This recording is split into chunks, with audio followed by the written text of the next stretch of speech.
কি খাবি না? এ তো রাগ করছিস তা? আজকে আমি আমার দাদার সাথে একটা চিটিংবাজি কাজ করেছি। আমার দাদা না রাগ করেছে, দেখো রাগ করে দাঁড়িয়ে আছে, আমার সাথে কথা বলছে না। এ তো রাগ করেছিস দা? একটা মলে গিয়ে দুটো ফ্লোরে সব কিছু A to Z সব কেটেছে। শেষকালে থার্ড ফ্লোর থেকে গ্রাউন্ড ফ্লোরে এসে বলছে এটা আমি নেবো না। একটা কথা বন্ধুরা, আমি বলছি, কথাটা হচ্ছে ওর সাইজে আসছে না। এবার ওর আমাদের ফুচকা চলে এসছে। আমি এটা ঝাল দেওয়া, বুঝলি? খাবি? একটা খেয়ে দেখ কেমন লাগে টেস্টি।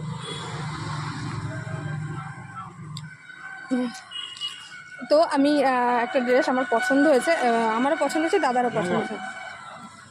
আমাদের পছন্দ হয়েছে, আমার দাদার